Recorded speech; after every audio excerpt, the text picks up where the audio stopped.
when do I switch teams or switch companies, and what do I think of when I do that? There is an opportunity outside that presents itself where it is better, and what your current role or what you have is not as good as it used to be, or you're not as happy as you used to be. Work is like drudgery. Yeah. When your ex still works at the same team. There's a saying, right? Chance, like only if you get a chance, there is a Sachin Tendulkar. So you need that opportunity to actually do the work that you really want to do. But if you really believe that fundamentally certain things ought to be a certain way and they are not changing, and if you believe that you are more right, and I think that's like a good reason to leave. Okay.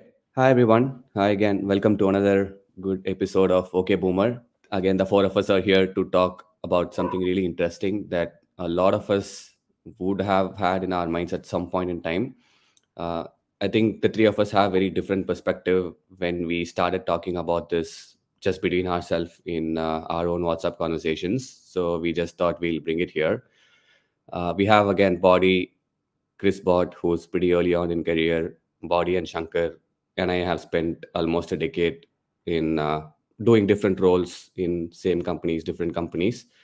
We are going to talk about, hey, when do I switch teams or switch companies, and what do I think of when I do that? I think we are just going to have a very casual chat. To start with, over to you, Bot. I think when you don't have anything new to learn, when your role is no longer challenging.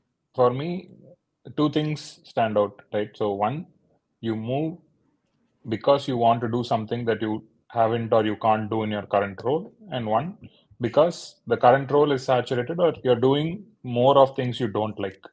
So there is a middle in between where both sides, right? Like there is an opportunity outside that presents itself where it is better, and what your current role or what you have is not as good as it used to be, or you're not as happy as you used to be. So I think that is the ideal place to switch. In my case, I would say when you're not having fun in your job. When I say fun, when you're not learning anything, when you feel like work is like drudgery, you don't feel excited to come to work, and you feel like the people around you are not really helping you grow, or they don't really understand you. But primarily, when you're not having fun, when you're not learning new things, I think that's a good point to like consider a switch. I think learning and being saturated in a role, all of that will eventually happen to everyone at some point in time, right? Should you switch for that, or can you get more exposure, better challenges without switching? What do you guys think? Like, is switching the only option when you get saturated in a role? I can probably talk about that because I think I spent more time in HR than I've spent in marketing. And though I've been in the same, or like I can say on paper, it looks like I'm doing the same thing for the last 7 or 8 years, but every year I've been doing something new. So it's about how much you can, innovate. It's about how much you can. So as a company grows, as your role grows, there is so much you can do. Like in smaller companies, in startups, in early stage companies, there is probably more breadth to do. But as companies grow bigger, as you become bigger as an organization, I think the scope for breadth diminishes, but the scope for depth increases a lot more. So I think if you are able to identify what is in that gamut, like earlier what used to be breadth, if it narrows down to depth, if you're able to figure out new problems, new challenges, new things to do in that depth, I think that is a good way to keep revitalizing or reimagining your own role inside whatever you're doing. Like you don't need to really switch. I think any day proving your skills to someone outside the company that you don't know is much harder than proving it to someone within the company who might be aware of your skills or your history. So I think before considering a switch, you should really look at exhausting all options within the current place that you work at. It could be about like having a conversation with your manager about what you want and what doesn't align with what you currently have, and if they help with that, that's great. I think that's an option that anybody should look at, because it's infinitely more stressful, hard to actually look out for a job, especially in these times. So you might as well stay at your current place, see what your options are, evaluate, exhaust those options, and only then like consider switching to a new place if it comes down to that. That's what I would say. I'll actually say one thing, like counterintuitive to what Shankar said, and probably knowing one very famous job hopper as an example. People who are bad or people who are mediocre generally tend to look out, because whatever Shankar said holds good even in reverse, right? So people in your company, people around you know if you are bad at your work. So selling yourself internally will be tough, but having a company, good company's brand name on your resume is enough to sell yourself outside. There's no way for an external to know how bad you are. So like whatever Shankar said is valid, but not for mediocre or people who don't work. Okay. Yeah. See, one thing I'll usually tell people, right? When is the time to switch? I personally usually think of a couple of things. If you have a good team around you, and if you have a good manager who supports for you, and if you have a good challenging work, I usually look at these three things. If you have these three that are falling in place, you are almost in the top 10 percentile of workforce who have the opportunity to be happy and have fun with what you're doing. And it'll all make sense once you do a lot of work. Like, success will come to you, right? All the growth and opportunities what you want will come. But these three are more or less like pillars. If you don't have a manager who supports you, right, or if you don't have a good team around you, team or peers who also root for you, who help you, who take things in the right spirit when you want to do. And opportunities, of course, are very important. Right? If you don't have challenging work, there's a saying, right? Chance, like only if you get a chance, there is a Sachin Tendulkar. So you need that opportunity to actually do the work that you really want to do. So if these three are in place, you are pretty much sorted. I think you should focus on doing what you are supposed to do, and things will fall in place, right? Of course, like a lot of people will have other variables such as pay and family situation, location. Like those things are very personal things that you have to factor. Like every person will have different stages in life, but purely with work, these three are the important things. Even if one of them is like on it's not looking good, I would look at opportunities, be it either different opportunity in the same company, like Shankar said, or something outside, whatever is challenging. But these three are like the pillars that I would actually look for. I would actually say it's impossible to get all three right all the time, right? So you'll have to be extremely lucky, extremely privileged if all three happen and fall in place. So I would say, like going by our college midsem style, 2 out of 3 works. Like if 2 out of 3 are actually, I'll flip it reverse, right? So you can live with or you can get by with 1 out of 3 being bad. But if 2 out of 3 are bad, then that is enough reason to start looking out.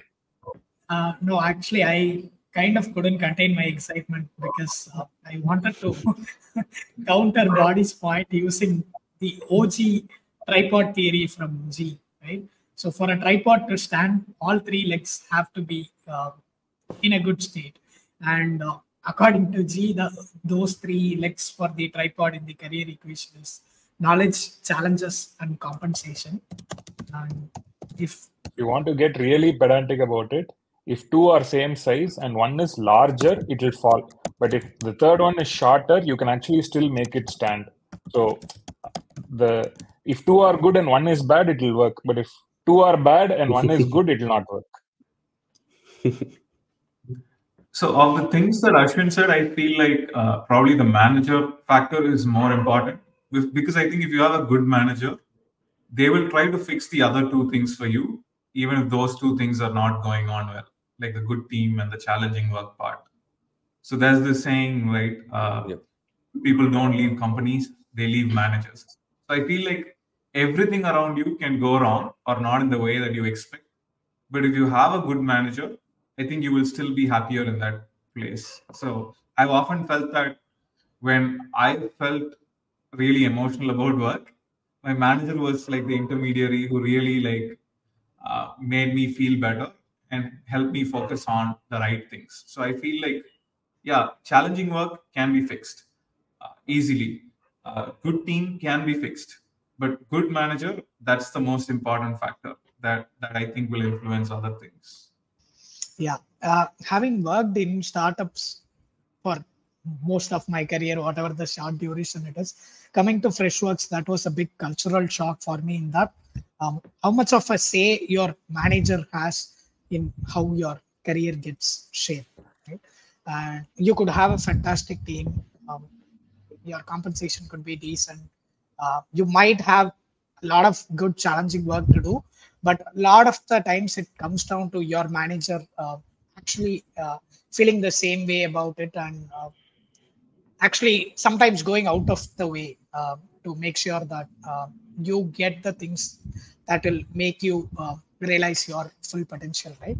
And at Freshworks, we have seen enough cases on both the sides of the coin where a manager has facilitated things that is simply out of reach because they cared about the individual, the team member.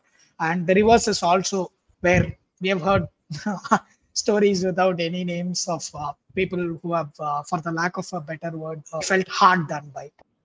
No, I'm with you. See, there is also another saying by G, right? There's no bad employee, there's a bad fit, right? So at times, I'm coming from another angle of a lot of times the reason why a manager can, like, you can find a strained relationship with your manager is because you are maybe not fit into what the manager is looking at with respect to what you should be doing in the team. Maybe you're just a better fit elsewhere, right? That, like body keeps saying from the other side, this is just another vantage point of how it can be.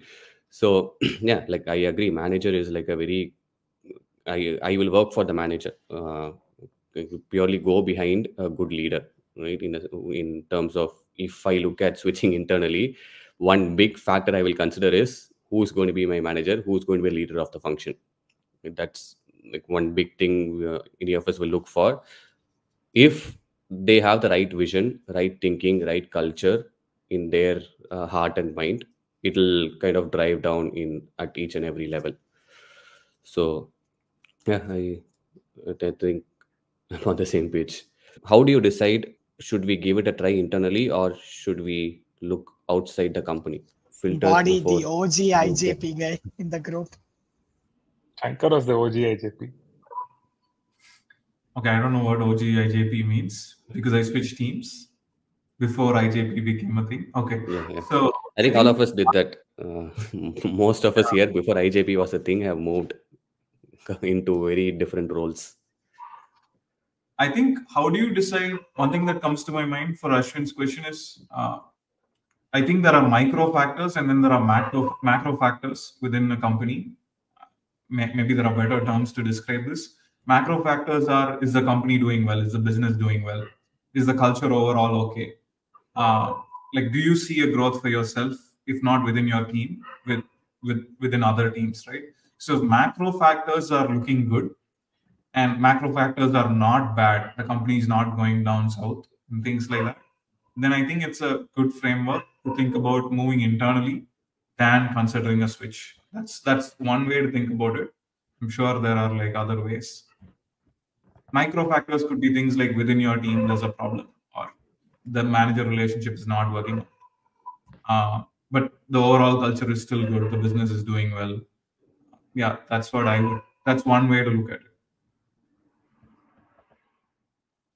I would say, like what Ashwin mentioned, right? If you're a bad fit for a team, there are other teams you can look out for. But if you fundamentally don't align with what the company is looking for or what the company's values are, or if you don't get along with the people there, then it is better to look outside than to look at other teams, because it ties into what Shankar said, right? At a macro level, if the company is what you have a problem with or what you are not able to identify with, then the company may not be a right fit. But if it's only the role and what you're doing that is not working out, then it is probably a role fit that you can look to other teams. Okay. No, so true. Early on, when I also switched, right, I think being saturated with a role plays a crucial factor for a lot of people, because no one likes, in the initial stages of whatever role you get into, you would learn a lot. It will seem interesting because you're doing new things, but there is a time. It could be 1 year, it could be 1.5 years, it could be 3 years, where you will reach a point where it feels like I am able to get out of bed at 1 a.m. and do whatever I'm supposed to do without thinking for even 30 seconds. So when you, I think, get there is when you hit the saturation point of there is nothing new to learn. I am not learning anything. And learning new things is very important early on in career. Right? So when you hit that point, I would think of what can I do, or what new things can I try. Uh, so that's one kind of phase where you try to get into new things, and think of what is your non-negotiables when you want to switch, right? For a marketing person, it could be, hey, I cannot do anything other than marketing, but there are just 100 things that you can do inside marketing itself, marketing as an org itself in the company. My personal example is I've always looked for roles that are customer facing. Like, that's my non-negotiable filter. I will never do a role that's pure internal, like something like a business ops or marketing, anything, right? So those are my non-negotiables. After which I try to get into what would I like to do, and then go from there based on whatever we spoke in the last 30 minutes or so. I will then go from there. So that's one thing. And when we get to the place of being saturated and trying to move, always think of, hey, can the team function without me being there, right? There another person who know, like, are you a very unique contributor, or are there multiple people like you? It's like firing yourself, right? If you fire yourself from where you are, will the team still run? Like, it means you have also contributed to the team's knowledge. You've shared whatever you've learned with the team, and I think it should be an easy switch for you also when you want to move. If the team is really dependent on you to do something, I think it'll get difficult for you to move out internally. So don't be in a place where you can't move out. Bot is smiling. What? What is crying? Okay. So I'll slightly tweak Ashwin's question. So you talked about non-negotiables when moving to a new role. What is the breaking point in the given role? So when do you say this is it, I'm done for? So we have touched on a lot of micro factors, but we all have that one breaking point. It could be like a week or a day, sometimes even as simple as a conversation with a teammate, something that, like, you know what, I'm done with this. And usually that's the moment you decide to move on also. So how do you know that you've hit that? Like, from your experience, what does that look like? Yeah, for me, it is throughout a period of time. If I have not done something new, in a sense, like, I'm repeating whatever I did last year. Like, when Jan, say, for example, 2022, and then comes Jan 2023, and then comes October 2023. I know in Jan 2022, I would have done something. If I'm doing the same thing in October 2023 or December 2023, it means, like, it's good to keep repeating. That's when you get better at what you do. That is true. But at the same time, there is a point beyond which you have to up level yourself. If that is not happening, and the opportunity that you get takes you back to doing the same thing, that's when in my head I will start thinking, hey, should I evolve myself? Should I fire myself from the current role that I'm in, and then look for something else? Like, for me, it's more of new things that I'm doing. Is there scope to do? Okay, two things I was thinking of. Maybe sidetracking. So I used to work with an engineer who really likes to build new things. So he came in 2019, built new things. 2020, he built something new. 2021, he built something new. And then he was craving that and craving the fact that he couldn't do that anymore often enough. So he switched companies. So I feel like sometimes people live in their comfort zones and they keep wanting to go back to what they used to do without actually going out of their comfort zone. I think new shouldn't mean getting the same feelings you got at work by doing certain things over and over again. You should also mean going out of the comfort zone and doing things that really change your trajectory, right? So that's something to actively think about, especially for ICs, because I think IC people, craft people like to go in depth and perfect the same things. So that's one thing I was thinking of. I think the other thing may not be applicable for a lot of people. There are some things you hold very dear to your heart, some principles, right?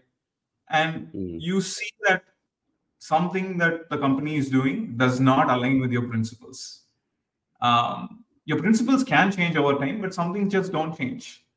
And when that happens, and you've actually, I think at that point, you shouldn't get frustrated. You will get frustrated, but the thing to do is to avoid the frustration, talk about it with people, either try to change things yourself or talk about it with people who have the power to change those things and wait for a while and see if things change or see if you are given reasons for why things are a certain way, right? Maybe you're wrong, right?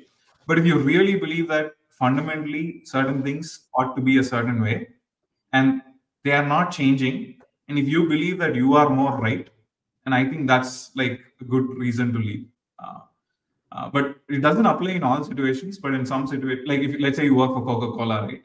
But you really hold dear to your heart doing good to the world. So obviously, it doesn't make sense to work at Coca-Cola. Right? I thought he was gonna say you end up Pepsi. trying Coca-Cola in the first place, but probably a bad example. But you get the idea. Right? So I think that's something to consider. I think being the youngest, I have the benefit of actually coming up with most of my work frustration to you people. For me, it's very simple. It's something along the lines of what Steve Jobs said.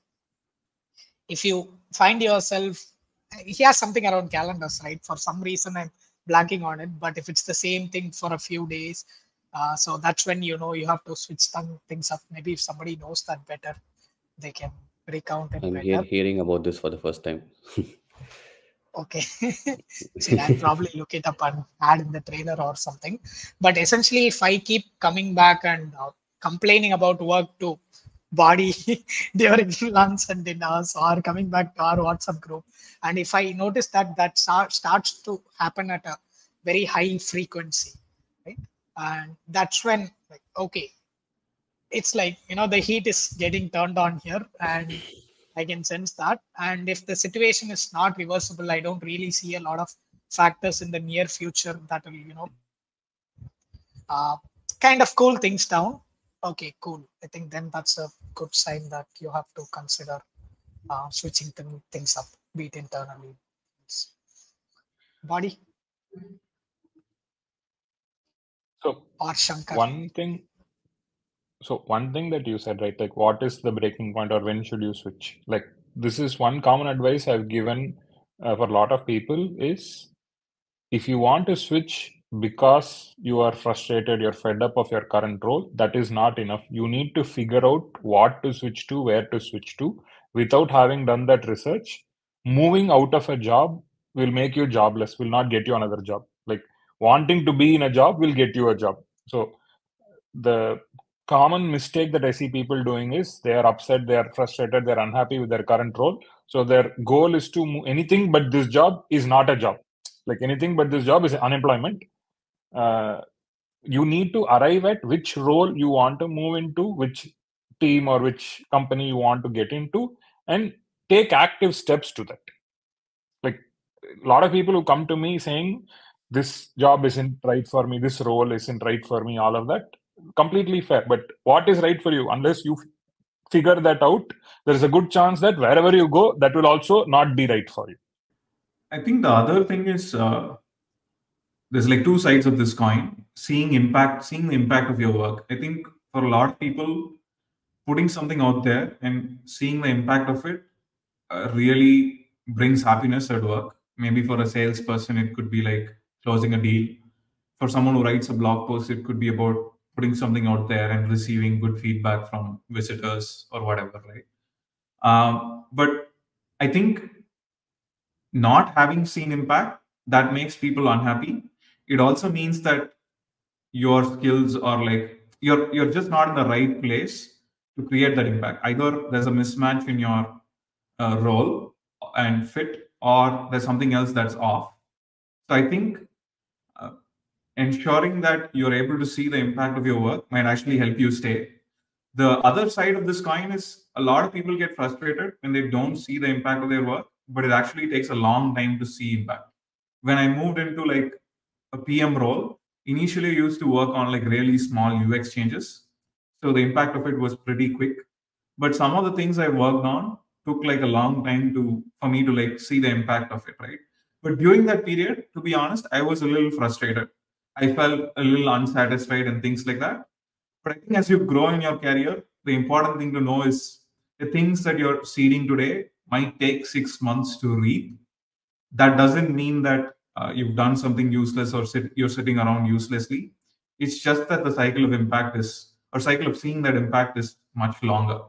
So sometimes you might want to wait and see the impact that your work is creating without getting cranky or without like wanting to switch too quickly. That's one thought I have. Wow. Okay. That's a lot of wisdom over the 30 minutes chat. Thanks, everyone.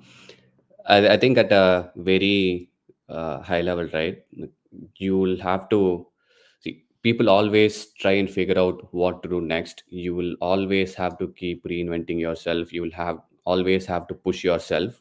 So that's pretty much, I think, is a universal thing that all of us agree on. What do you do? Where do you do? And like, how do you think through that, right? I hope we answered some of those questions for the 30 minutes chat. Yeah, thanks for the time, and thanks Bot for coordinating this body, and Shankar for all your wisdom. Thank you. Don't forget to like, share, and subscribe.